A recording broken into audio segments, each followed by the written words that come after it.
Muito obrigada, Senhor, porque ainda que nós nada mereçamos, sejamos tão falhos, pecadores, o Senhor nos presenteia, Senhor, com servos de Deus tão especiais como a Sara e o pastor Henrique. Muito obrigada pela vida deles, pela dedicação, pelo amor com que eles fazem a tua obra, se dedicam realmente a nos trazer aquilo que vem do teu coração para os nossos corações. Pai, abençoa-os, cuida deles, das dificuldades, das questões que só eles sabem, né, de tudo aquilo que eles vivem, que o Senhor esteja realmente presente na vida deles todos os tempos. Nós sabemos que o Senhor já é presente, Pai. Muito obrigada por tudo, Senhor Deus. Cuida deles na palma das tuas mãos. Muito obrigada por aquilo que o Senhor fez através dele nas nossas vidas durante esse tempo que nós tivemos juntos aqui. Nós choramos, Pai. Nós te agradecemos por tudo isso. Em nome de Jesus. Amém.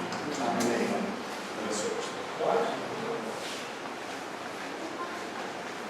Gente, uma boa noite para todos, na graça e na paz do Senhor Jesus. É uma alegria muito grande estar aqui. O pastor Luiz, ele sabe dessa nossa alegria, não é? E eu agradeço a Deus o privilégio de poder estar aqui. Eu agradeço muito ao pastor Luiz, a Ana, ao Ministério Vida Relevante, porque quando a gente vem para um encontro em que a gente sempre se renova com um prazer e uma alegria muito especial, isso é muito edificante para a gente. E eu agradeço, parabenizo o pastor Ulisses, a Ana, pelo Ministério Vida Relevante, por aquilo que tem feito. O pastor Ulisses, na outra semana, deve ter mais ou menos hoje uns 10 dias, defendeu a dissertação de mestrado dele no Seminário Teológico Betel, e foi muito bom, e um consenso houve entre os orientadores e os examinadores, que o pastor Ulisses ele conseguiu colocar em prática um projeto que tinha elaborado há muito tempo, e esse projeto tem dado muitos frutos. Isso é uma alegria muito grande. Frutos de várias maneiras, entre os líderes, jovens, adolescentes, frutificando aonde Deus os envia, e fruto na vida de cada um de nós também, preletores, né? Quando eu venho aqui, eu revejo pastor Ulisses, Ana, Jeremy, Carol, grande parte das vezes tenho a oportunidade de reencontrar o pastor Sérgio, a Nari e a Vitória, isso é uma alegria muito grande. E aqui eu tive a oportunidade de fazer grandes amigos, isso é muito bom. Davi, a Josi, o Felipe, a Danúbia, o Vinícius, a Eloana, o Luan, a turma toda de Niterói, não é? Conheceu veio para cá, já sem óculos aí, tem que botar o óculos, né? Aqui conheceu o Leone, né? Enxerga até a primeira, a segunda em diante já não vai. Né? Ali eu estava falando que eu sei que eles estão lá, né? Mas até aqui é a primeira, mas a segunda primeira já não vai. E é uma alegria muito grande, irmãos, conhecer tanta gente nova e poder estar aí junto com os irmãos. Como o pastor Luiz mencionou, estou aqui com a minha esposa, ela veio aqui à frente, não pôde estar nesses dias anteriores, ontem e hoje, efetivamente porque a gente estava acompanhando à distância. Sara é mato-grossense, filha de goiano com mineiro, casada comigo, sou paraibano, filho de carioca com paraibano, e a gente vai tentando daqui do Rio se organizar com os nossos parentes daqui e dali, não é? Mas a nossa avózinha, a avózinha da Sara, ela entrou em coma anteontem, e a gente tentando prestar um aporte à distância com vários familiares de Mato Grosso, mas de ontem para hoje, às 2h45 da manhã, faleceu, né? Então, essa madrugada foi um pouco puxada para a gente por causa dessa situação e tal. A Sara não pôde estar hoje, telefonemas, acompanhamento à distância. Ela foi sepultada agora, 17 horas, no Jardim da Saudade, em Cuiabá, 92 anos de idade, e a Sara foi criada ali muito próxima, né? Então, para quem sempre tem essa proximidade com o parente, né? A gente urbano às vezes é um pouco mais solto, né? Mas em alguns locais do país isso é muito forte ainda, e ela não pôde estar conosco nesse momento, e agora ela nos dá o privilégio da sua presença, né? É uma alegria podermos estar aqui. E eu quero convidar você a abrir a sua Bíblia em Lucas 22, 24 a 30. Como o pastor Sérgio mencionou ontem, realmente o tema, pelo menos na minha opinião, para mim foi o melhor que eu pude ouvir esse ano, só os servos entenderão. E fica a minha preocupação mesmo com o pastor Sérgio, né? Será que eu entendi o negócio? Será que eu sou servo dele? Né? Mas sobre a temática que só os servos entenderão, eu queria pensar principalmente em nós como servos cumprirmos os nossos deveres humanos. Né? A gente tem ouvido muito falar em direito. Todo mundo quer direito, mas ninguém quer dever. E o meu convite para você essa noite é nessa celeuma que foi provocada em torno da presidência da Comissão de Direitos Humanos, nós pensarmos em fazermos a Comissão de Deveres Humanos, a Comissão dos Servos. Quem quer servir, fazer parte da Comissão de Deveres Humanos, tá? Lucas capítulo 22, versos 24 e seguimentos, diz assim a palavra de Deus: e houve também entre eles contenda sobre qual deles parecia ser o maior. Interessante, a contenda não é sobre quem era o maior, é sobre quem parecia ser. E ele lhes disse: os reis dos gentios dominam sobre eles, os que têm autoridade sobre eles são chamados benfeitores. Mas não sereis vós assim. Antes o maior entre vós será como o menor. Não será o menor, será como o menor. E quem governa será como quem serve. Pois qual é maior? Quem está à mesa ou quem serve? Porventura não é quem está à mesa? Eu, porém, entre vós sou como aquele que serve. E vós sois os que tendes permanecido comigo nas minhas tentações. E eu vos destino um reino, como meu Pai me destinou, para que comais e bebais a minha mesa no meu reino, e vos assenteis sobre tronos, julgando as 12 tribos de Israel. Deus abençoe nossas vidas com a sua santa e bendita palavra. Eu não sei quem aqui, e cheira às vezes um pouco a naftalina no que eu vou falar, mas quem aqui estudou Moral e Cívica e OSPB no colégio? Ah, você dá um uhul aí, levanta aí o braço aí. Sai, bom grupo, né? Dá um uhul lá, né? OSPB e Moral e Cívica, hoje não estão nos currículos, né? Eu gostava de Moral e Cívica, estudei na quinta série, Educação Moral e Cívica, eu estudei na oitava OSPB, mas tanto a OSPB como Moral e Cívica estiveram sujeitas a muitas críticas, porque para alguns eram instrumentos manipuladores da ditadura. Pode ser na concepção de alguns, eu não mergulhei nisso para saber.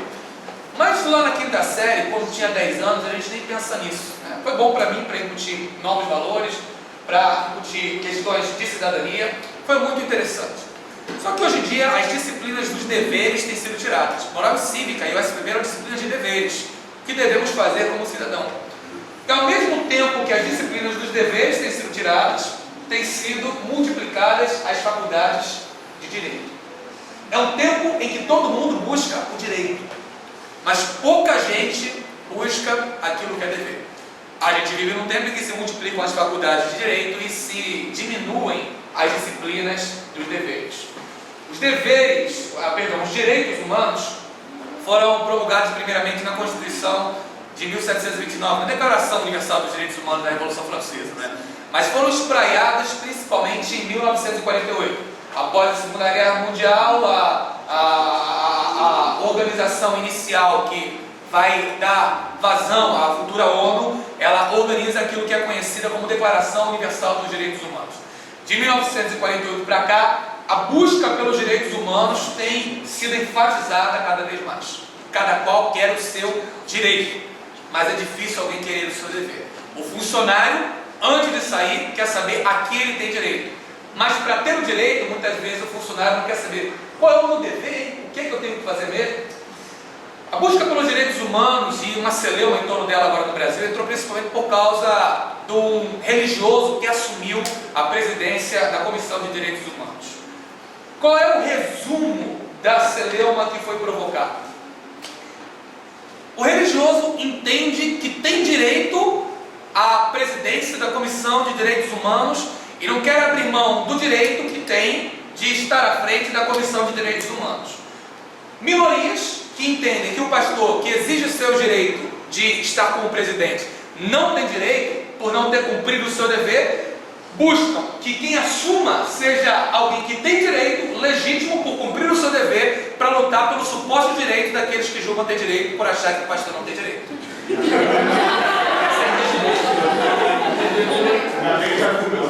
Ficou claro? Todo mundo acha que tem direito, mas ninguém quer saber do seu dever. Então a briga para que o presidente não exerça o seu mandato é pelo fato de julgarem que ele não tem direito por não cumprir os seus deveres em relação aos direitos humanos.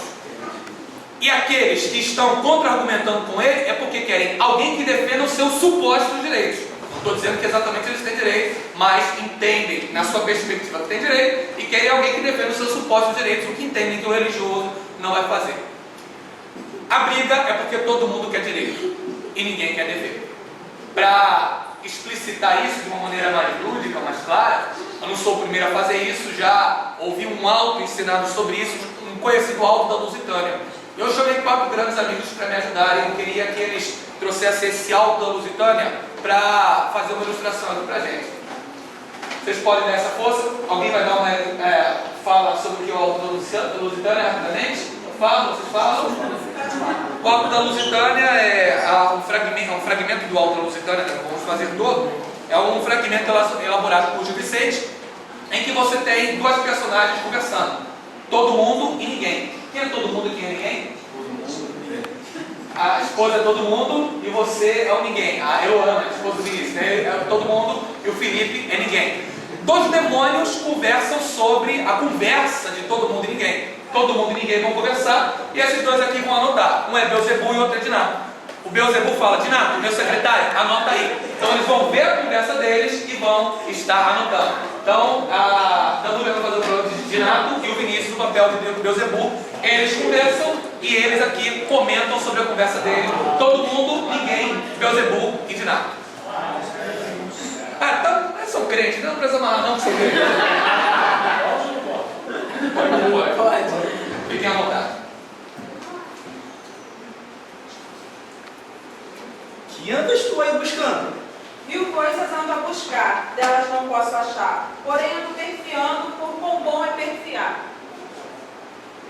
Qual o seu nome, dama? Meu nome é todo mundo, e meu tempo o tempo inteiro. Sempre a buscar dinheiro e sempre nisto me fundo. O meu nome é ninguém, e eu busco a consciência. Boa experiência. Dinato, escreve isto bem, hein? Que escreverei, companheiro? Ué, que ninguém busca consciência e todo mundo busca dinheiro. E que busca lá? Busco honra muito grande. E eu, virtude, que Deus mande que eu tope com ela já. Outra tradição nos acude. Escreve aí a fundo. E todo mundo busca honra e ninguém busca virtude. Buscas outro bem maior que este? Busco mais que me louvasse, tudo quanto eu fizesse. E eu, que me repreendesse, e em cada coisa que errasse. Escreve mais. Que tem sabido? Que quer, em extremo grado, todo mundo quer ser louvado e ninguém ser repreendido. Busca mais, amiga minha. Busco a vida a queimadeiro. A vida, não sei o que é. A morte, conheço eu. Escreve lá outra sorte. Que sorte! Muito carreta. Todo mundo busca a vida. Ninguém conhece a morte. E mais, queria o paraíso sem me estorvar. E eu ponho-me a pagar quanto devo pera isso. Escreve com muito aviso. Que escreverei? Escreve que todo mundo quer paraíso e ninguém paga o que deve. Folgo muito de enganar, e mentir nasceu comigo. Eu verdade sempre digo, sem nunca me desviar.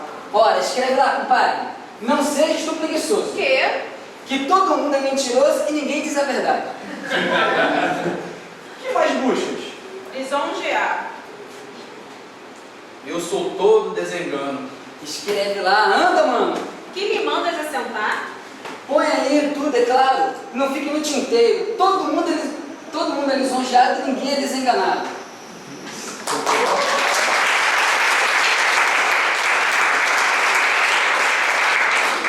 São os verdadeiros artistas, né? Que coisa bela. Muito obrigado. Não é? Companheiros de primeira mão, pedi para a Danúbia organizar com os amigos, vocês fizeram muito mais excelentemente além do que se pediu, do que se pensou. Parabéns, muito legal.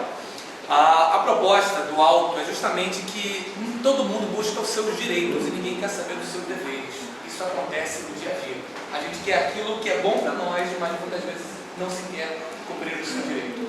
O texto que a gente leu é um texto que vai totalmente, diametralmente oposto a isso. é um texto que fala de deveres, é um texto que fala acerca do coração de servo. E aí a gente se volta para o texto para pensar algumas coisas.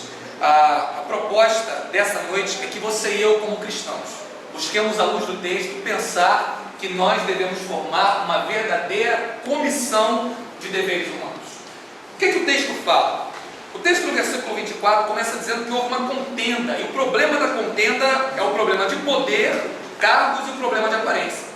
O problema da contenda é que eles julgam, eles querem perguntar quem parecia ser o maior, por meio da bem intencionada, mas famigerada pergunta da mãe de Tiago e João, que lá em Mateus 20 fala acerca disso, Mateus 20.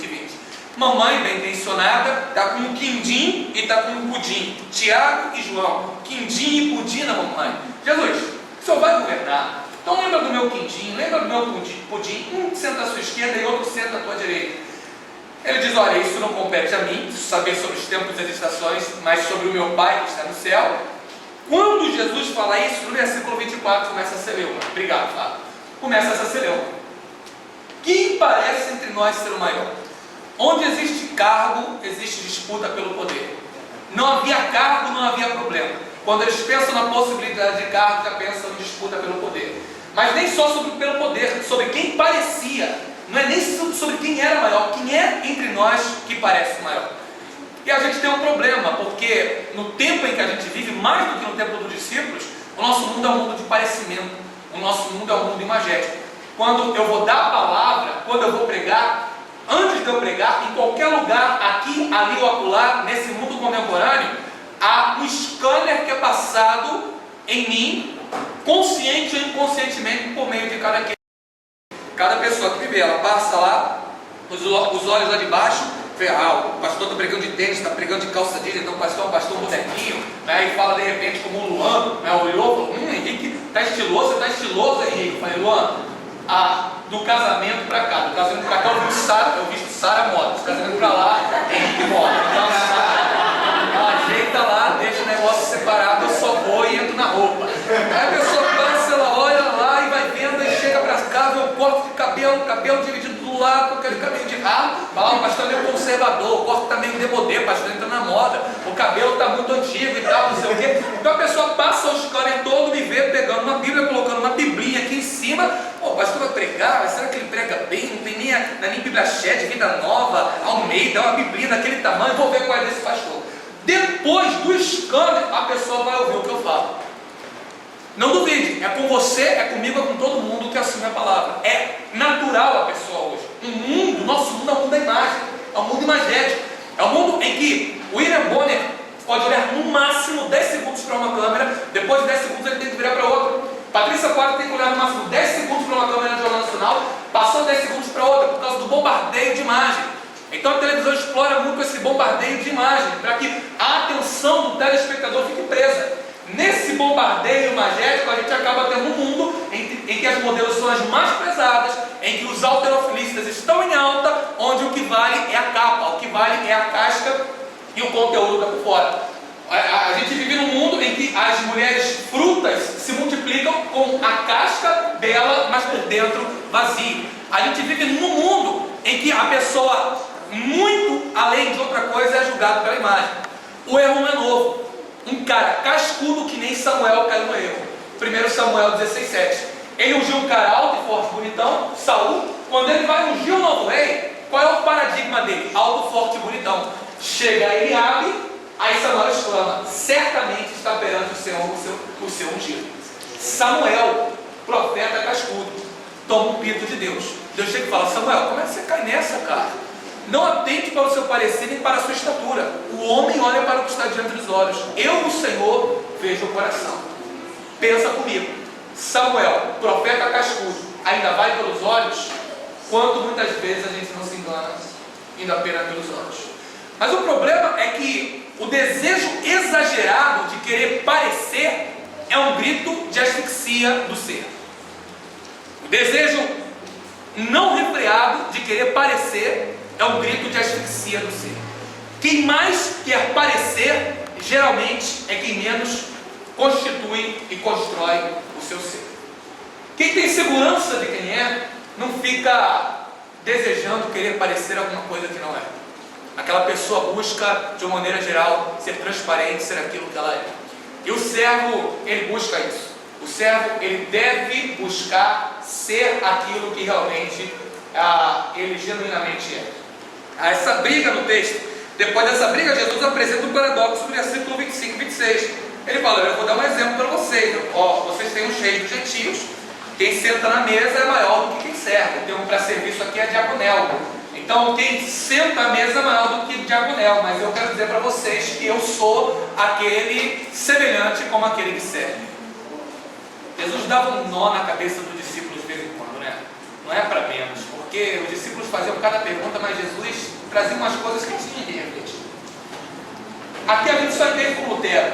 Lutero dizia que a chave para o entendimento das Escrituras é o paradoxo.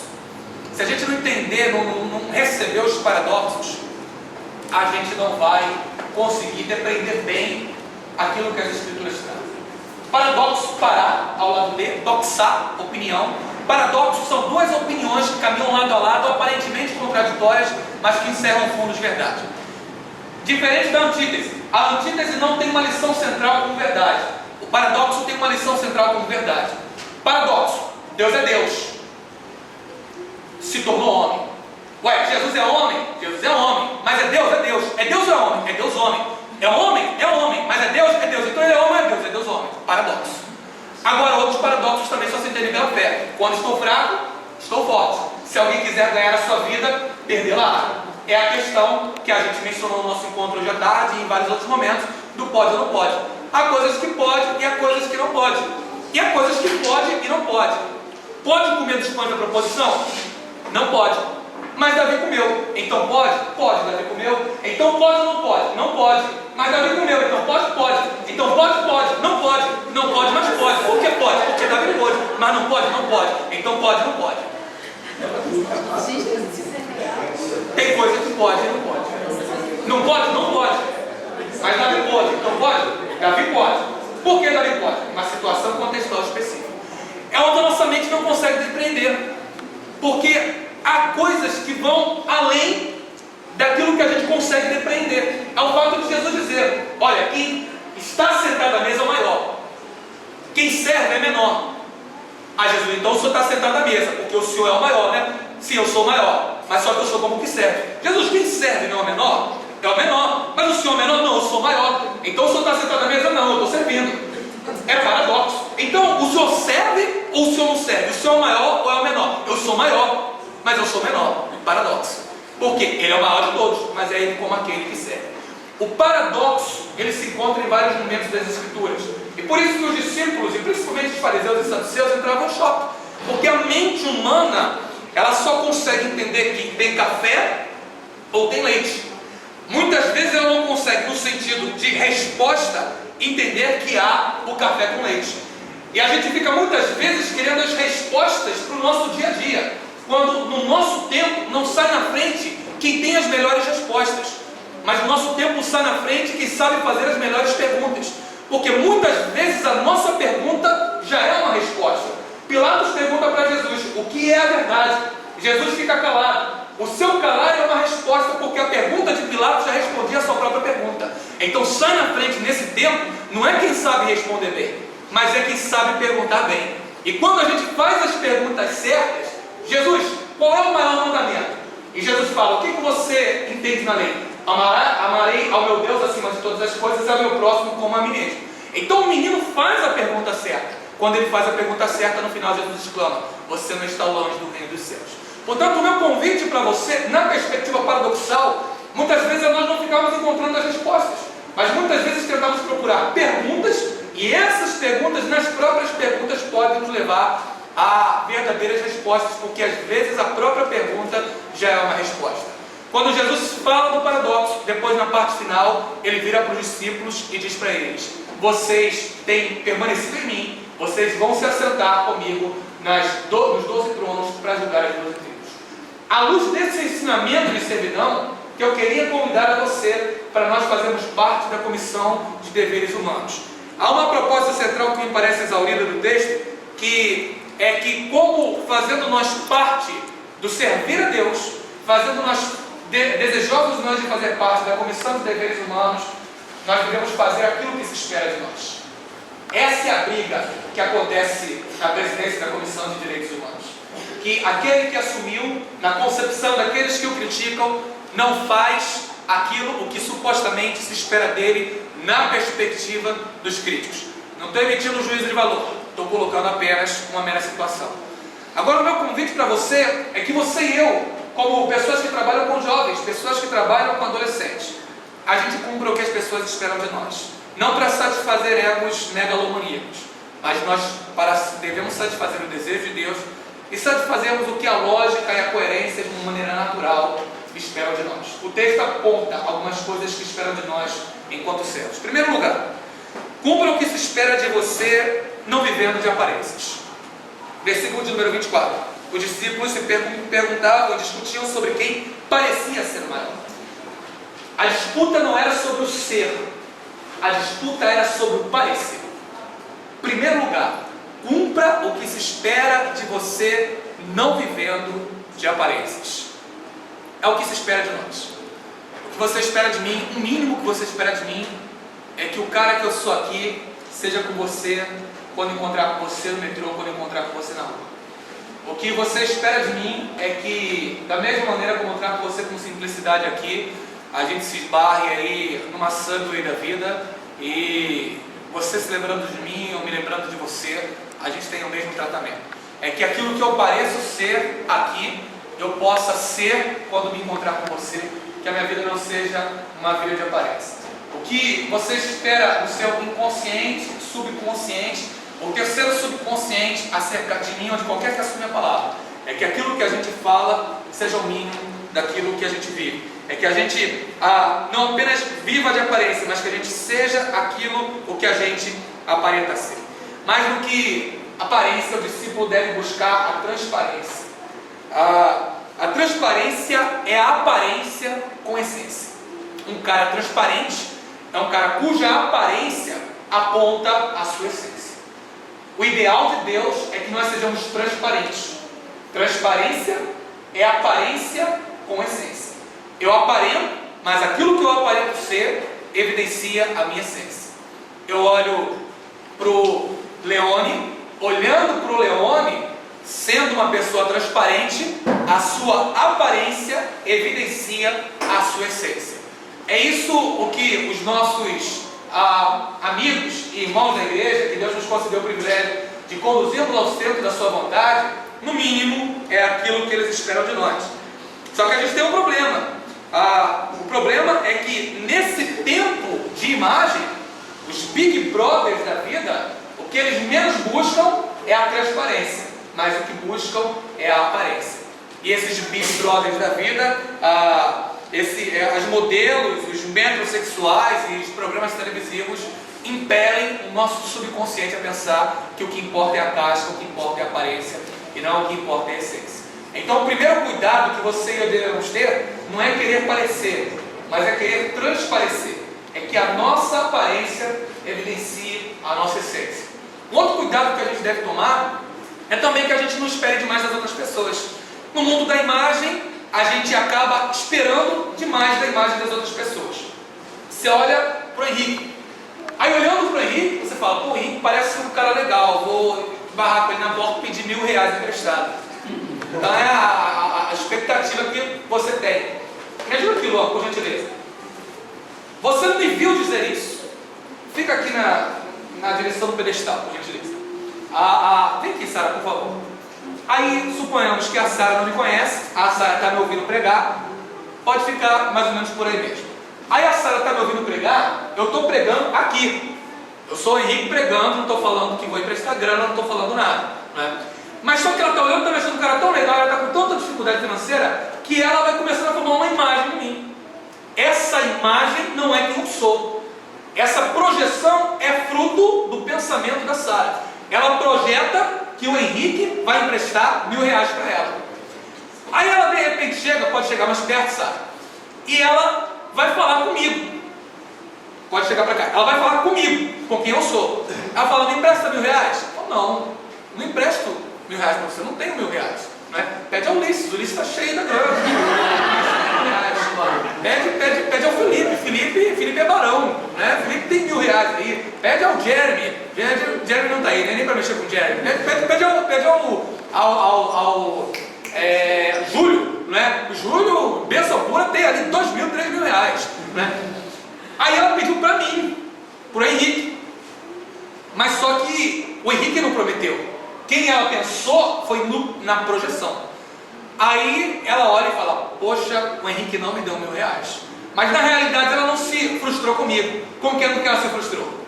Com a projeção. E quem foi que fez a projeção? Ela. Então quando ela se frustra com a projeção, ela se frustra com ela mesma. Porque ela quem fez a projeção de que iria ser emprestado para ela. Obrigado. Então quando nós nos frustramos com outra pessoa, na realidade a gente se frustra com a gente mesmo. Porque a gente faz alguma coisa que a gente espera da pessoa e não somos nós. E às vezes a gente alimenta muita expectativa das pessoas que Deus concede para trabalhar conosco. A gente acha que o cara não vai vacilar, a gente acha que o cara não vai pisar na bola. A gente marca, sei lá, o culto jovem e acha que o cara vai dar, não é? Mas só que o cara não está. E a gente projetou que ele ia dar. A gente olhou e falou: cara, os bancos vão estar cheios. Mas é uma imaginação holográfica que a gente fez. Então, na realidade, não são aqueles que estão conosco que são os culpados. Mas às vezes a gente se frustra conosco mesmo, e essa frustração, ela leva à depressão e à falta de motivação. O que é a motivação? Corta a palavra, é o motivo da ação. Quando falta o motivo da ação, a pessoa entra em depressão, e geralmente a falta da motivação é por causa de frustração, e a frustração acontece com ela mesma. Então o problema da imagem de parecer ser é quando eu pareço ser alguma coisa que não sou, ou quando eu espero de outro em alguma coisa que ele não é. Mas na comissão de deveres humanos a proposta não é essa. Na comissão de deveres humanos a proposta é que eu seja aquilo que realmente eu sou no meu interior e que eu não espere do irmão além daquilo que é devido. Que eu espere do irmão simplesmente aquilo que Jesus esperou, que ele seja alguém que carece da graça de Deus por meio da minha vida, e o que eu devo esperar é tão somente que eu cumpra o meu dever. Lembra de Jeremias?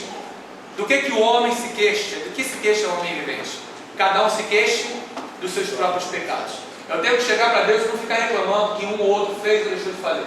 Tenho que falar: Senhor, tem misericórdia de mim, porque eu sou um cara pecador e preciso da tua misericórdia. Então, não fique projetando coisas, não sai daqui imaginando que você vai ter uma boa ideia, todo mundo vai te ouvir, porque agora você é um camplageiro, agora você é um cara que tem um certificado de camplagem, todo mundo vai te ouvir, que a gente vai cair no erro de Moisés. Atos 7:25, deixa eu marcar do Lucas aí, dá um pulinho comigo com Atos 7:25. Moisés acabou de sair do seminário, Moisés se formou no Betel, saiu cheio de ideias do Betel, teve uma visão, revelação tremenda, falou: já sei, vou compartilhar com o povo essa visão e todo mundo vai me ouvir. Atos 7:25. Moisés, porém, cuidou que os seus irmãos não entenderiam. Mas o texto diz que os seus irmãos entenderam? O que o texto diz? Não entenderam. Seus irmãos não entenderam. Então Moisés ele tem uma visão que nenhum de nós teve, uma voz vindo do meio da sarça, falando com ele, e ele sai com essa visão: gente, Deus falou comigo, uma voz do meio da sarça, eu vi uma luz dos queimados, alguém aí fez isso, alguém aí fez isso? Não. Então, olha, eu tive isso. Aí ele sai do seminário cheio de ideias, entende que os seus irmãos não entenderiam, mas os seus irmãos não entenderam. Fala: gente, está aqui, olha, fiz camplagem, estou cheio de ideias, de coisa boa para aplicar. Moisés, a gente nem sabe quem é você, Moisés. Volta para a sua, Moisés, se adianta aí, que os seus irmãos não entenderam. Moisés não entendeu os seus irmãos. Moisés não se entendeu a ele mesmo. Mas é interessante em Atos 7, ele se repete em Atos 7, a expressão grega tolos, este mesmo. Deus repete depois dessa perícope, desse versículo, do versículo 25, 6 vezes a expressão este, como dizendo: este Moisés foi que Deus escolheu para tirar os irmãos da terra do Egito. A este Moisés, os seus irmãos não entenderam, nem mesmo Moisés entendeu, mas Deus repete 6 vezes no texto, porque Deus entendeu porque elegeu Moisés para aquela missão. Às vezes você vai sair daqui cheio de ideias, às vezes você vai sair daqui imaginando que você vai apresentar as coisas e as ideias vão ser assimiladas e pronto. Por quê? Você teve conhecimento, você teve instrução, você teve orientação. Mas às vezes a gente sofre como Moisés sofreu. Os nossos irmãos não entendem, às vezes nem mesmo a gente entende.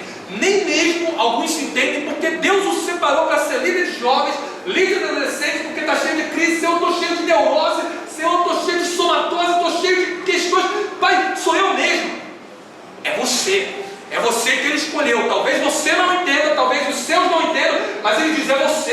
É Felipe que Ele escolheu. É Sara que Deus escolheu. É Guilherme que Deus escolheu. É Josi que Deus escolheu. É Luan que Deus escolheu. É Leone que Deus escolheu. É Ulisses que Deus escolheu. É Dani que Deus escolheu. É Rita que Deus escolheu. É você. Ele não tem dúvida. É esse mesmo. A dúvida é nossa. A dúvida é dos nossos. Mas a dúvida não é dele. Você é escolhido de Deus para compartilhar vida de Deus na sua vida, e só os servos entenderão isso, porque aqui serão a ideia do mestre, a fala do mestre, e o mestre diz: é esse mesmo, é você que Deus separou para essa missão, para estar no lugar onde você está, em nome de Jesus. Para quem está do seu lado, Deus vai te usar, mas Ele vai usar você, irmão. Vai usar você também. Ele vai usar você, mas vai usar você também. Não viva de aparências, é o que se espera de nós, que nós não vivamos de aparências. Segundo, cumpra o que se espera de você, sem medo do que vão pensar. Cumpra o que se espera de você, sem medo do que vão pensar. Versículo de número 25 e 26, Jesus apresenta um paradoxo, e no paradoxo ele diz: olha, verso 26, não sereis vós assim, antes o maior entre vós será como o menor. Ele não diz será o menor, ele diz será como o menor. Há muitas pessoas que ficam com medo daquilo que as outras pessoas vão pensar. E Jesus fala para eles: vocês não são menores, não é isso que eu estou dizendo, mas vocês vão se fazer como os menores. É o que Paulo diz em 1 Coríntios 9, 20 a 22. Fiz-me de tudo para por todos os meios chegar a ganhar alguns. Então, uma segunda coisa que se espera de nós é que nós cumpramos o que se espera de nós, sem medo daquilo que as pessoas vão pensar. É interessante que muitas pessoas, elas acabam se tornando um mito, ainda enquanto em vida, mas elas dão tanta vazão a esse mito que fazem dela, que às vezes acabam sendo sufocadas por esse próprio mito, porque precisam sustentar esse mito que fizeram acerca delas. Encarnadores de mitos criam uma realidade alternativa e vivem no seu próprio mundo. Quem encarna um mito que foi criado, cria uma realidade alternativa e vive no seu próprio mundo. Eu vou falar uma palavra e você vai lembrar do cara. Pai! Lembra dele? Criaram um mito em torno de Henri Cristo. E ele encarnou aquilo. Vive uma realidade alternativa, ele vive num mundo paralelo. Ele vive numa, qual foi a palavra? Um multiverso, né, que o Luan falou hoje no nosso encontro, ali no nosso curso. Vive uma realidade alternativa, o mundo é só do cara. O cara tem uma viagem religiosa, ele encarna aquele mito, e aquele mito se torna a própria perdição dele e a própria perdição de outros, que não podem fugir dos mitos que são encarnados por si mesmos. Terça-feira passada, um aluno muito gente boa que eu tenho no seminário, ele me convidou para assistir uma palestra, uma aula inaugural do curso. É um quartel que tem ali no Leme, Forte do Leme, tem um quartel, e aquele quartel é um centro de pós-graduação, nível de mestrado, especialização e aperfeiçoamento para os militares de todas as forças. O aluno, ele é o coronel-geral do quartel. Ele convidou o Bernardinho para a palestra. Muito interessante. Queria já ouvir o Bernardinho para o admirar por algumas posturas dele, algumas atitudes dele, porque é um cara que certamente tem alguma coisa a transmitir. 1h30 de palestra do Bernardinho. E abriram para perguntas entre os majores, os coronéis presentes ali.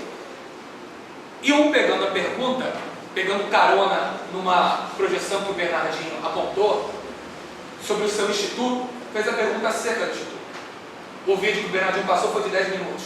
Do instituto que ele faz, não me lembro exatamente o nome, mas naquele instituto ele dá aula de vôlei, futebol, várias outras coisas e ressocializa. O propósito do instituto é formar cidadãos, mas alguém pode sair dali para o vôlei, pode sair dali para o futebol também. E o major perguntou: Bernardinho, se o instituto não lhe traz retorno financeiro, por que você ainda mantém o instituto? E o Bernardinho respondeu na ocasião: porque o Instituto me faz lembrar que eu não sou aquele cara que a torcida grita no Maracanãzinho lotado, quando coloca o Gustavo, o Murilo ou algum dos outros da seleção para dar o último saque quando o tie-break está a 14-13 para o meu time. Eu coloco ele para sacar e ele faz um ace e as pessoas gritam meu nome naquele Maracanãzinho lotado. O Instituto faz lembrar que eu não sou o Bernardinho super-herói que as pessoas gritam. Faz me lembrar que eu sou ser humano. Ali no Instituto eu vou uma vez por semana, as crianças me tocam, eu estou com as crianças.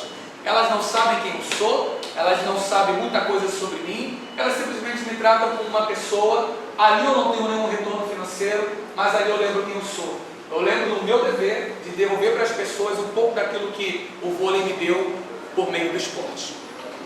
Achei isso impressionante, achei isso fantástico. O cara não se declarou cristão, até onde eu sei não é cristão, evangélico, crente, protestante, alguma outra nomenclatura que você queira usar. Mas o Bernardinho, ele tenta de alguma maneira manter os pés no chão. E ele disse que essa é uma das maiores lutas dele na seleção de vôlei, administrar os egos. Ele disse que tem gente que se acha, e tem gente que não se acha, tem gente que se tem certeza. Não é? Tem gente que já chega sabendo que é. Eu sou o cara, esse cara sou eu. E para ele administrar tudo isso aí é extremamente complicado. Para ele mostrar para aquele jogador que se ele não treinar muito e não se esforçar muito, aquela imagem não é nada. É uma das maiores lutas que tem hoje em dia. Mas ele luta para não ser aquilo que os outros projetam que ele seja, mas para ser ele mesmo. Não tendo medo daquilo que os outros vão pensar. O que esperam de você e eu simplesmente é que nós sejamos quem Deus quer que nós sejamos. Nós não devemos ser quem os outros simplesmente acham que devemos ser, nem talvez devemos ser quem nós mesmos supomos que devemos ser. Devemos ser quem Deus diz que nós devemos ser. Porque às vezes nós imaginamos que devemos ser alguém que não é para nós sermos, porque a mancha e a deformação do pecado, por meio de complexos que nos são impingidos pelo passado da vida, faz com que a gente ache que a gente deve ser alguém que a gente não deve ser. Mas devemos ser quem Deus diz que nós devemos ser. Só que muitas vezes as pessoas têm medo do que as outras vão pensar. Meu irmão, inove. Deus te deu uma mente brilhante, uma mente capaz. Eu convido para você que seja criativo, sem fazer invencionice. Eu acho tão interessante como as pessoas muitas vezes se preocupam com alguma coisa que vão falar em algum lugar, com alguma coisa, alguma frase que vão dizer, algum pensamento que vão falar num seminário, em algum local ou em outro. Às vezes pastores vêm compartilhar e falam, Henrique, mas se eu falar, se eu fizer, o que a minha igreja vai pensar e tal? Meu irmão, eu sei que as pessoas têm suas opiniões e a gente deve respeitá-las, mas o que se espera de você não é a pusilanimidade, se é pulso fraco, se é pulso frouxo.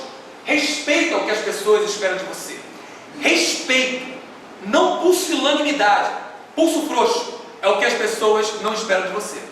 Então as pessoas não esperam que eu concorde com todos, mas o que as pessoas esperam é que eu entenda as opiniões delas, tenha a minha própria opinião, mas tenha coerência, logicidade, entendimento e bibliocentricidade nessa decisão. Por isso não tenha medo de tentar, não tenha medo de ser quem Deus reservou para você ser. Crie, leve coisas novas. Pastor, mas o que vão pensar? Eu não sei, mas a gente só vai descobrir tentando. O que iam pensar de mim quando me tornasse pastor jovem? Eu não sei, mas eu sei que esse era o plano de Deus para a minha vida. Eu estou com 35, fui ordenado aos 19. Escolhi ser pastor cedo, escolhi ser pastor jovem, simplesmente pelo fato de entender que de alguma maneira Deus, tendo me chamado jovem, Ele queria que de alguma maneira eu pudesse passar a vida para a vida dos jovens, ainda sendo jovem. Porque eu ouvia tanta gente dizer, poxa, mas eu sou jovem ainda, tenho tanta coisa para curtir pela frente, não dá para ser jovem e ser pastor, entender as outras coisas e estar aí na vida.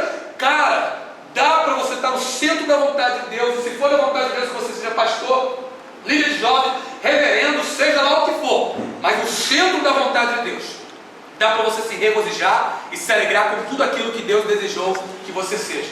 Meu irmão, não tenha medo de começar o seminário, do que os seus pais vão pensar. Tenha respeito por eles, mas não tenha medo. Não tenha medo de tentar aquele novo projeto da sua mocidade. Não tenha medo. Tenha respeito pelas pessoas, mas não tenha medo. Não tenha medo de buscar um pouco mais a Deus. Não tenha medo de ser mais cheio de Deus. Não tenha medo mais de conhecer um pouco mais de Deus. Não tenha medo de tentar aquela faculdade. Não tenha medo de tentar aquele concurso público. Não tenha medo, meu irmão. Tenha respeito, mas não tenha medo. Madre Teresa de Calcutá, dentre algumas outras coisas interessantes, nos lembra: não queira que as pessoas sintam pena de você. queira que elas sintam respeito. E tenha respeito pelas outras pessoas. Não tenha medo. Se Deus colocou um plano no seu coração, é palavra rema de Deus para a sua vida. É hora, é o momento de você trazer aquele projeto à tona, é o momento de você criar, é o momento de você apresentar aquilo para Deus. Deus está liberando as coisas para você, para a sua vida e para a minha vida. A nuvem de Deus é sobre nós para que, com a graça dele, com a inteligência dele, com o entendimento dele, com o equilíbrio entre razão, emoção, muita cabeça e muito coração, nós possamos fazer aquilo que o Senhor reservou para nós. Não tenha medo. É o seu tempo, é a sua hora, com respeito aos que estão ao seu redor. Mas lembre-se, o perfeito amor lança fora todo medo. Ame as pessoas, respeite-as, mas amando e respeitando-as. Deixa de fora o medo. Tente. Deus vai ser com você nesse novo projeto e vai abençoar a obra das suas mãos, como abençoou José, em nome de Jesus. Fala quem está do seu lado, meu irmão, não tenha medo não. Vai, Deus vai ser contigo. Não tenha medo não. Não tenha medo não. Olha. Não tenha medo. Tenha respeito. É interessante como muitas vezes paladinos relativistas, defensores do relativismo, tentam vociferar, nos constrangendo ou calando a nossa voz. Não trema não, meu irmão. No tempo em que a gente está, a gente ouve muita gente levantando sua própria opinião relativista, desconsiderando a Bíblia como palavra de Deus e tentando falar mais alto. A briga não é por quem fala mais alto. Mas se você está com a verdade, não tema. Nada podemos contra a verdade, senão pela verdade. O meu convite a você é que você tenha uma opinião formada, que você seja um cara cabeça para esse tema. Eu uso recorrentemente uma situação que houve na faculdade para ilustrar um aspecto como esse. Em 2010 na faculdade eu estava num momento de final de aula e alguém como que numa distância da Tatiana até mim falou: Henrique, qual é o seu e-mail? Eu falei: anota aí, cara, pastorhenrique@uol.com.br. Aí alguém nessa distância ouviu e falou: qual é o teu e-mail, cara? Eu falei: pastorhenrique@uol.com.br. Pô, cara, você é pastor? Ué, sou pastor, algum problema? Pô, porque você é tão legal e você é pastor? Falei: ué, não entendi, não dá para ser pastor e para ser legal ao mesmo tempo. Não, foi isso que eu quis dizer. Mas você pode dizer por que você é pastor? Por que você é crente? Por que você é cristão? Por que você é crente, cara? Olha, cara, eu vou te responder. Mas a pergunta certa não é porque eu sou crente. Adão foi criado crente. Adão era crente. Eva era crente, mas os caras se afastaram, cara. Vem no chip ser crente. O homem foi formado para ser crente. O não normal é não ser crente. Eu queria saber por que você ainda não é crente, se não é crente. Eu quero saber porque eu não sei. Eu sei porque eu sou crente. 2 Timóteo 1:12. Eu sei em quem tem crido. Eu sei porque eu sou crente. Eu sei porque eu sou cristão. Eu sei porque eu sou evangélico. Eu sei porque eu sou protestante. Eu sei porque eu sou batista. Eu sei porque eu sou embaixador do rei. Eu sei porque eu sou flamenguista.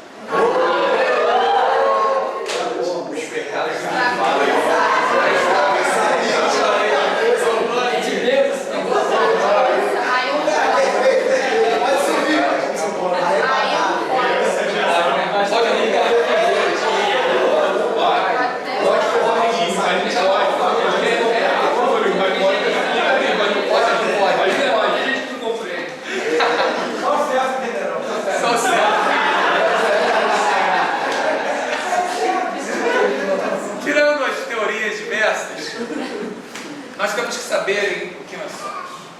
Você é o que? Cristão, protestante, evangélico, reformado ou batista? Se você é batista, que tipo de batista você é? Da Convenção Batista Brasileira, Convenção Batista Nacional, Convenção Batista Regular, Convenção Batista Independente, Convenção Batista Conservadora, Convenção Batista Bíblica, Convenção Batista do Sétimo Dia, Convenção Batista Letra, Convenção Batista Nacional. 9 convenções batistas operam no Brasil. Qual a diferença entre o batista regular e o batista independente? Qual a diferença entre um batista conservador e um batista do sétimo dia ou um batista bíblico? Qual a diferença entre a batista nacional e a batista renovada? Você sabe, devemos procurar a razão da nossa fé, de quem nós somos. Às vezes a gente entra num tempo, eu utilizei essa ilustração lá em cima do nosso curso e nós constantemente a utilizamos. Nós chegamos a um tempo em que nós somos bíblicos, mas nós não somos biblistas.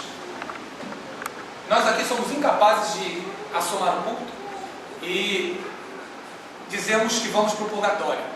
A gente não vai falar isso. A gente não é doido, a gente sabe que vai para o céu. Vai falar que a gente vai para o céu. Mas se a gente pedir 3 versículos bases para balizar essa nossa doutrina, hoje a grande maioria de nós é incapaz de enumerar 3 textos básicos. A gente é bíblico, a gente sabe por alto as coisas, mas a gente não sabe às vezes a fundo. É um tempo de informativismo. O tempo de hoje é um tempo em que a gente tem muita informação, mas pouca reflexão. É um tempo de proliferação de doutores, mas de ausência de pensadores. É um tempo em que a gente tem proliferação de PhDs, mas ausência de sábios. Na década de 70 e 80, você ou algum dos seus ouvia repetidamente nossos líderes enumerarem nas palmas das suas mãos pelo menos 10 pessoas que poderiam ser referenciais para nós. E mencionava-se Éder Vasconcelos, Davi Gomes, Davi Malta, Mauro Israel e por aí vai. Hoje, se eu mencionar apenas 3 características e pedir a você uma mão cheia, às vezes não encontro. Um homem de caráter que você possa virar para os seus filhos e dizer: seja como esse homem. Um homem cheio do Espírito Santo e cheio do conhecimento da palavra para reflexão. Quem é esse referencial de Deus para a sua vida e para os seus filhos? Às vezes a gente tem dificuldade. Às vezes o cara é bom numa área, às vezes não é bom no outro. Faltam essas pessoas que serão referenciais para nós. Quem a gente vai mencionar de referencial? A gente vai mencionar de referencial Barack Obama, que defende casamento homossexual. A gente vai mencionar de referencial Gabriel, que pela mídia é denominado de pensador, mas alguém que chama a criação de Deus, a loira, de burra, não pode ser considerado um pensador. Paulo Coelho, aclamado pela mídia mundial e até lembrado na Academia Brasileira de Letras, evidentemente por motivos meramente políticos ou outros motivos mais nefastos que nos fogem ao conhecimento, mencionar de Paulo Coelho como referencial para os nossos filhos. Quem, gente, a gente vai mencionar? Referenciais são feitos para serem dados, não para serem cobrados. Se nós estamos em falta, em um tempo em que faltam referenciais, nós precisamos ser esses referenciais. Não um referencial para bater no peito como aquele fariseu e dizer: Senhor, graças te dou, porque dou dízimo, jejum e oro 3 vezes ao dia. Mas como aquele publicano, que clamou e disse: Senhor, tem misericórdia de mim, que eu preciso do Senhor. Servos. Referenciais de servos, mas servos que não tenham medo de ser quem Deus reservou para ser. Encha-se de Deus, meu irmão. Não tenha medo do que as pessoas vão pensar. Encha-se de conhecimento. Atenda essa chamada de Deus para a sua vida. Você sabe que Deus está querendo algo mais de você. Você sabe que Deus está te chamando para algo mais profundo. Você sabe, o que eu digo como gente de Deus para você, que é o tempo de Deus de você se preparar para essa obra tremenda que Deus tem na sua vida. Deus está falando claramente que está chamando você para se preparar um pouco mais, porque a obra que Ele vai levantar você para segurar com os seus braços precisa de mais sustento e mais força, e esse é o tempo de você largar as outras coisas e se preparar para essa grande obra que Deus está te chamando, que vai realizar por você, com você, em você e através de você, em nome de Jesus. Amém. Terceiro lugar, cumpra o que se espera de você, permanecendo sendo servo no servo. Terceiro lugar, cumpra o que se espera de você, permanecendo sendo servo no servo.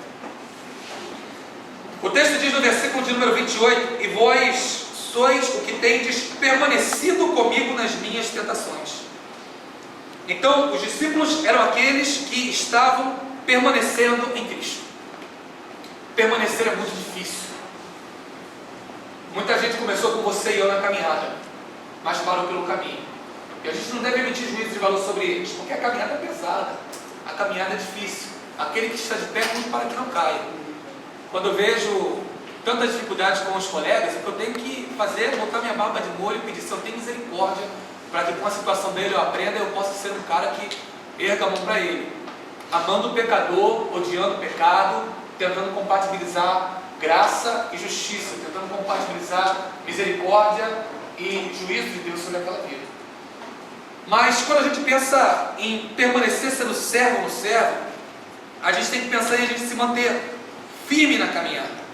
Porque às vezes a gente pode fazer como os discípulos em Lucas 2,43. Lucas 2,43 diz que os pais de Jesus e a multidão voltavam de Jerusalém para casa. E o texto diz: Jesus tinha ficado a caminho de um dia. Jesus não estava no grupo e ninguém notou que Jesus não estava no grupo. Às vezes Jesus não está no congresso e a gente não nota que Jesus está no congresso. Às vezes a gente faz planos absolutamente grandes, mas será que Jesus está naquela reunião que a gente faz para fazer aquele congresso? Não por meio do convite de uma oração, mas se as conversas que a gente tem, as finalidades, as motivações dos nossos corações quando sondadas, será que Jesus está ali? Os discípulos permaneceram sendo servos, mas permaneceram sendo servos no servo. Um dos problemas que acontecem é a citação de Galileu Galilei. Todo homem quer ser rei, todo rei quer ser Deus, só Deus quis ser homem. Todo homem quer ser rei, todo rei quer ser Deus, mas só Deus quis ser homem.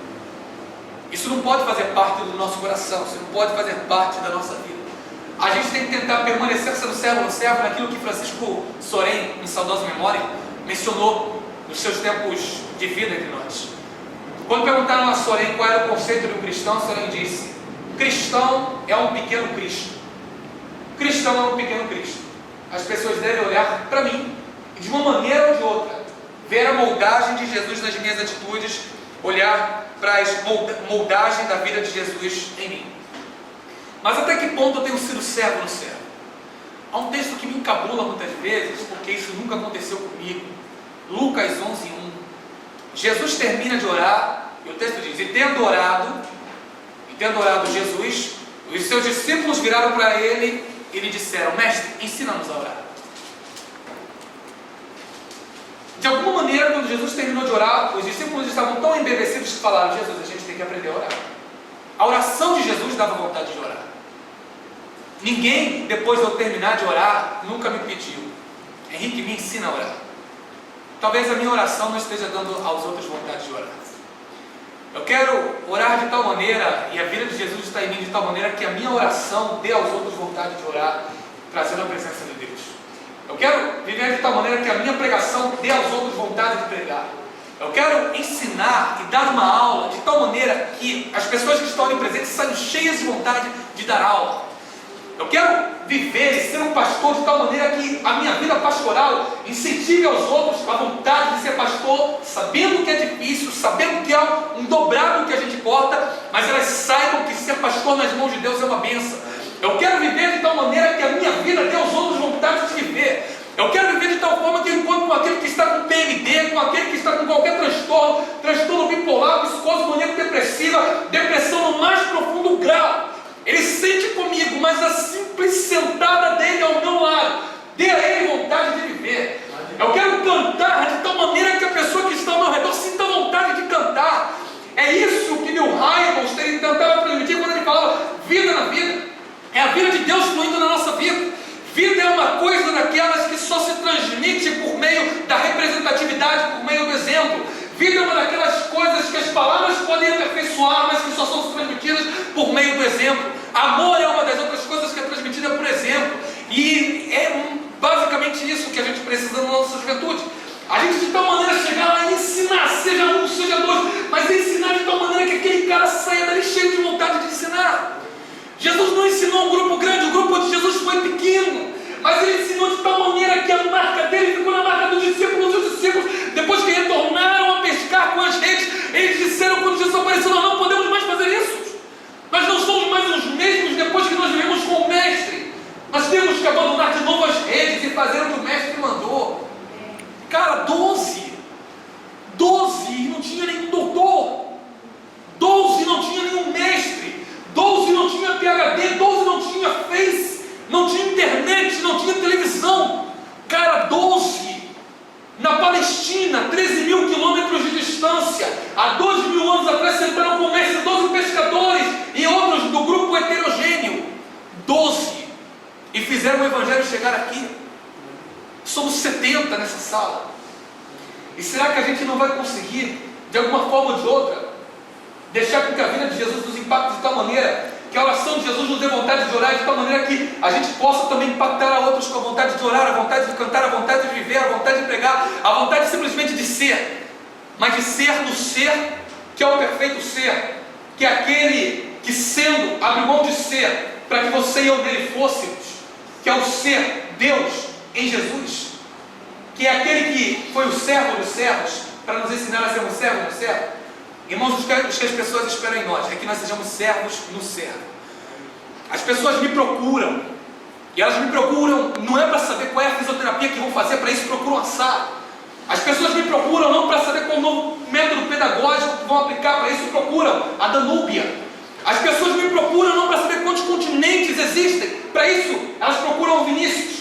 As pessoas me procuram não para saber a distinção entre assistencialismo e assistência social, para isso procuram a Eloane. As pessoas me procuram não para fazer uma prescrição de uma carga de exercícios físicos, para isso procuram o pastor Ulisses. As pessoas não me procuram para isso, as pessoas procuram um pastor, um crente, porque elas querem ouvir do crente alguma coisa sobre Deus. É isso que as pessoas procuram, elas querem Deus, elas querem Deus. Os nossos jovens querem Deus, eu preciso transbordar Deus. A minha oração precisa transbordar Deus, a minha vida precisa transbordar Deus. É isso que os jovens, quando a gente se reúne, eles querem mais de Deus. É simplesmente isso. Eles não querem a minha retórica, eles vão perdoar os meus erros de português.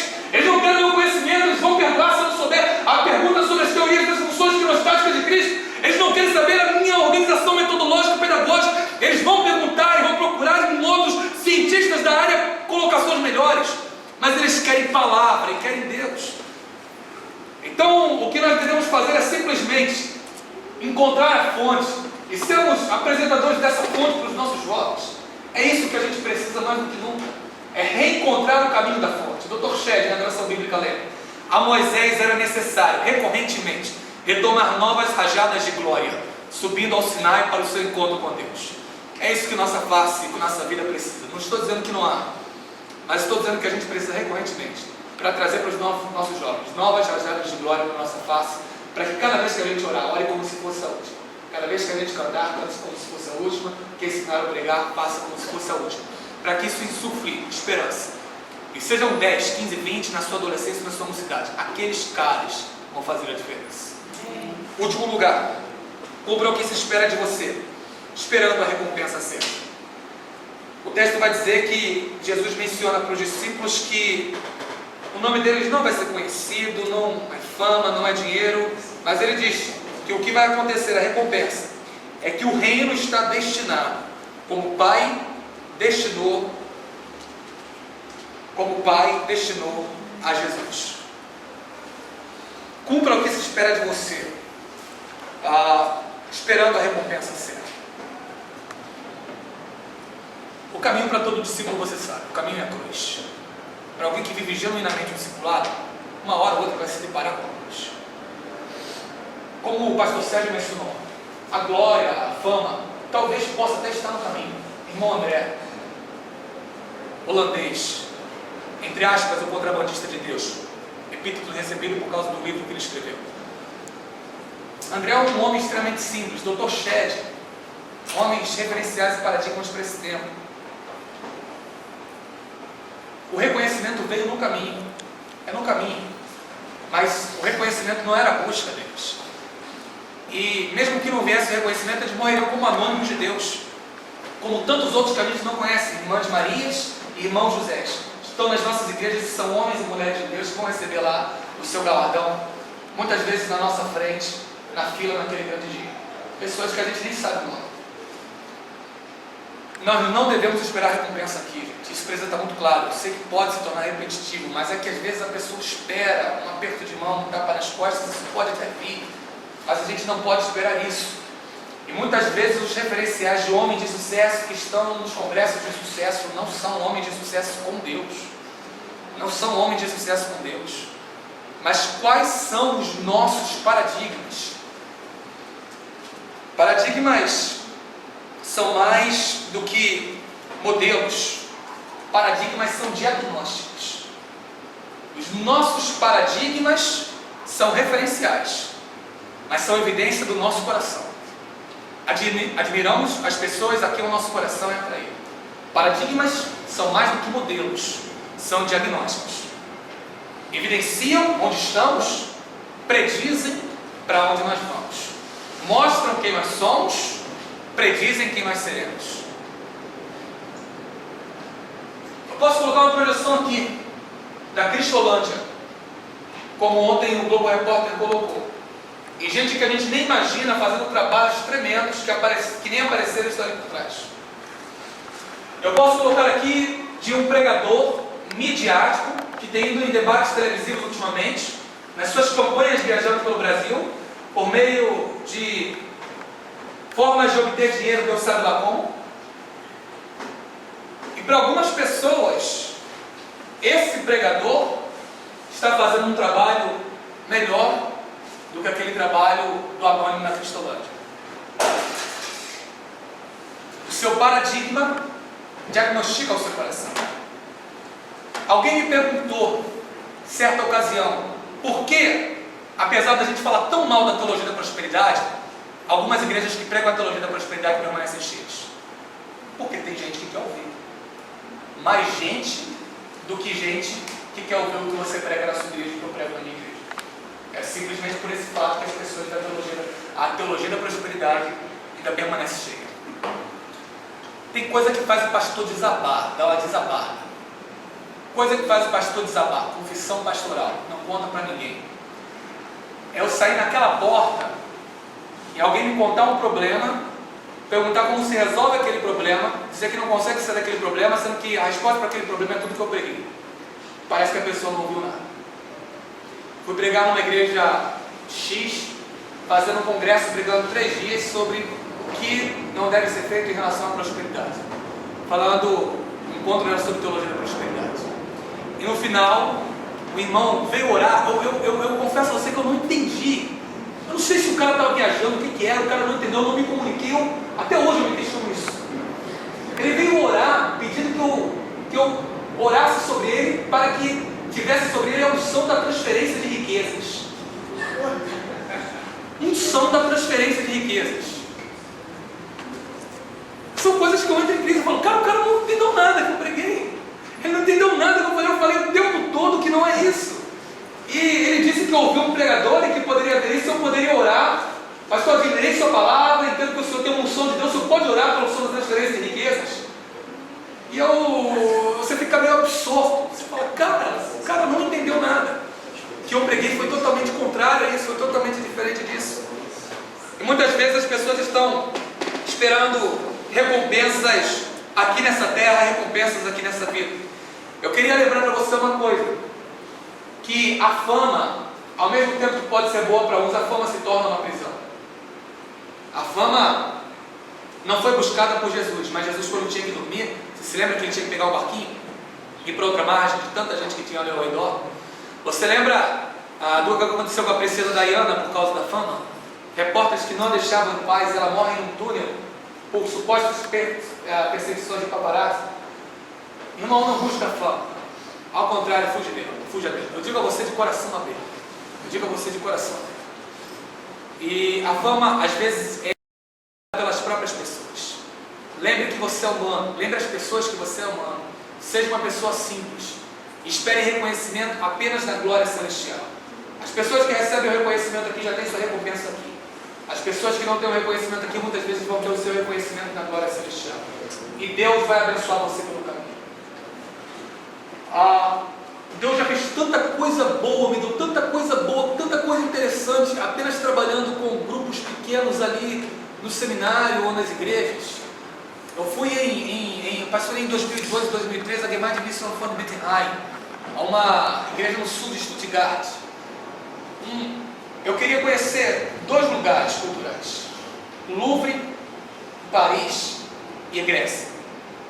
Lá ver o Partenon e aquelas coisas todas belas, cultura grega. Gosto dessa cultura.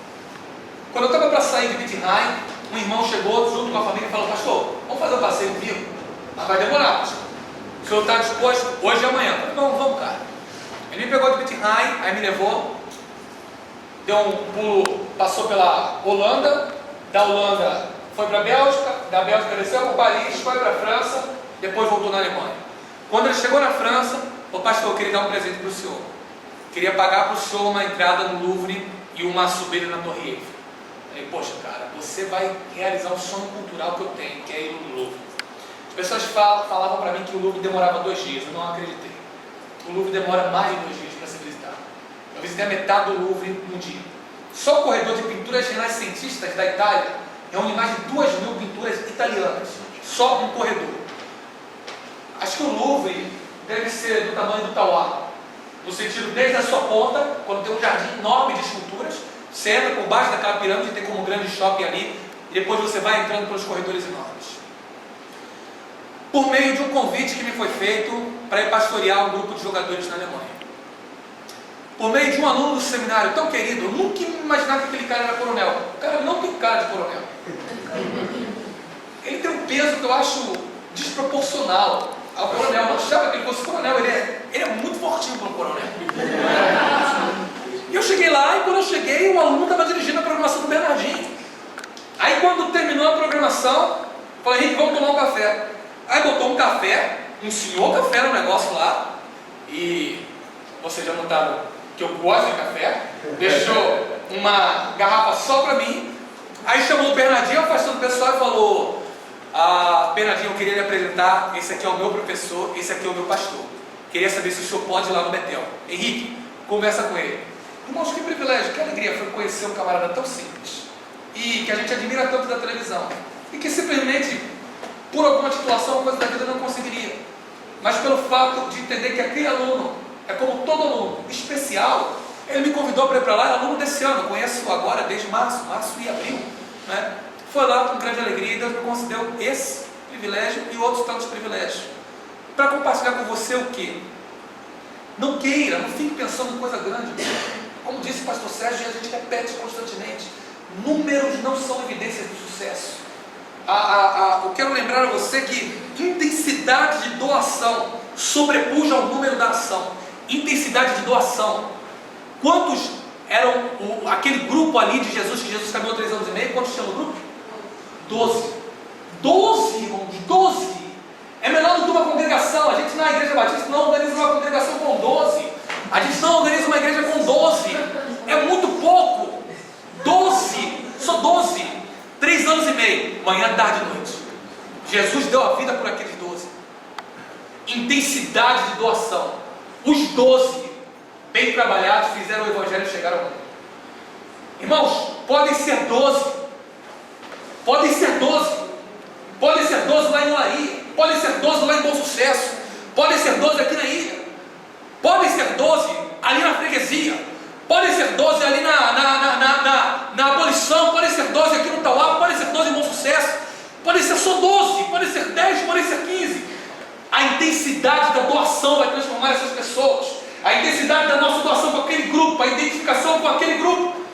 Não são muitos, as minhas turmas são pequenas, as pessoas são pequenas, mas quanta realização familiar, espiritual, social, cultural, intelectiva, volitiva, emocional, eu tenho tido o privilégio de ter no caminho. Por quê? Buscando em primeiro lugar o reino de Deus. É aquele grupo que Deus te deu. São aqueles adolescentes, são aqueles jovens, é por meio deles. Pastor, é por eles, é por eles. São cabeças de bagre, é com eles. Você também é, eu também sou, nós também somos. Pastor, às vezes eles dão a bola fora, é com eles. É aquele grupo que Deus entregou para você. Mas na doação, não fique preocupado se são 5, se são 10, se são 20. Na entrega, na doação junto com eles, aqueles podem transformar aquele lugar e pode haver um avivamento ali por meio daquele grupo, porque Deus não precisa de muito.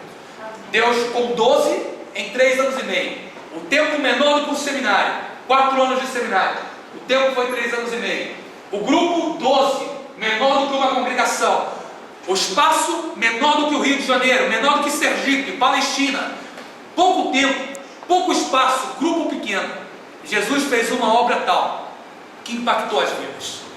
Invista naquele grupo. O que se espera de nós nesse último lugar é que a gente espere a recompensa certa. Deus vai te dar a recompensa pelo caminho, Deus vai abençoar, você vai receber lá o galardão celestial, mas aqui 100 vezes tanto.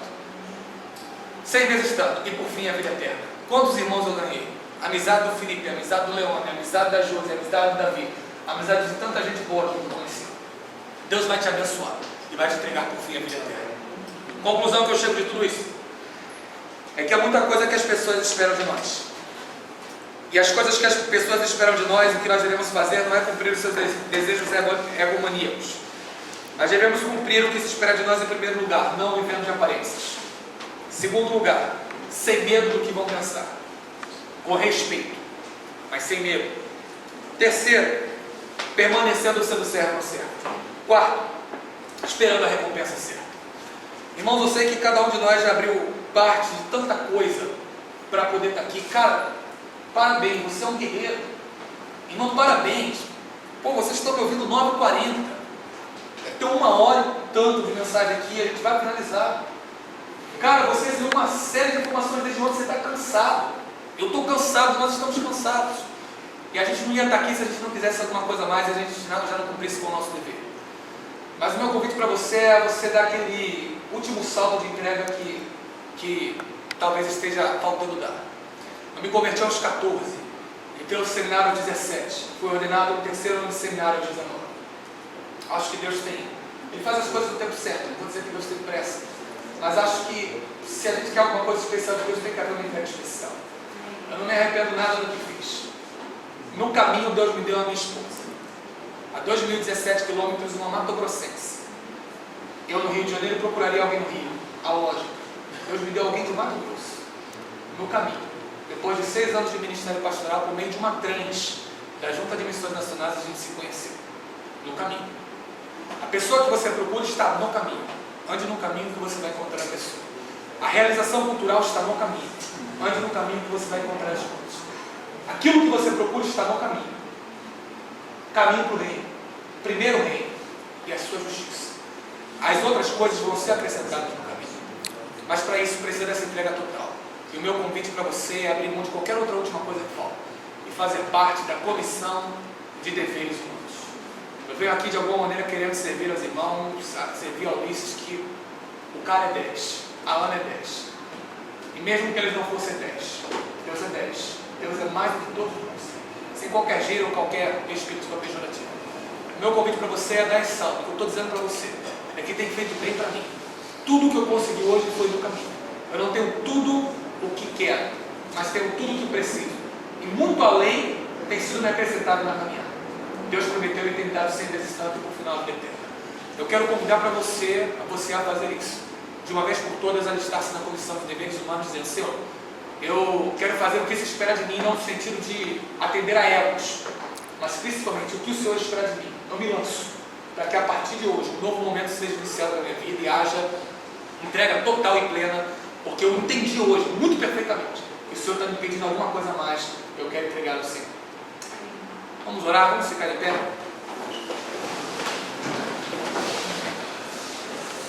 Nós vamos orar. Eu queria orar com você, não sendo maior, não sendo melhor, mas simplesmente sendo alguém aqui onde vai dar esse privilégio e essa função de orar por você, que faz parte da comissão de deveres humanos, a alistar-se mais do que nunca e a talvez dar aquele salto que está faltando. Senhor, o que vai ser? Se eu não sei, mergulhe nele. Ele vai te dar a direção. Pastor, hoje eu quero dar aquela entrega total, plena e completa, para voltar e compartilhar isso com a juventude que está lá. Eu entendo que Deus, de alguma maneira, está requerendo alguma coisa mais de mim. Sai do seu lugar, vem aqui à frente, que a gente vai orar por você, junto com você, sobre você, clamando, orando, bendizendo ao Senhor. Pode chegar, vamos clamar, vamos orar.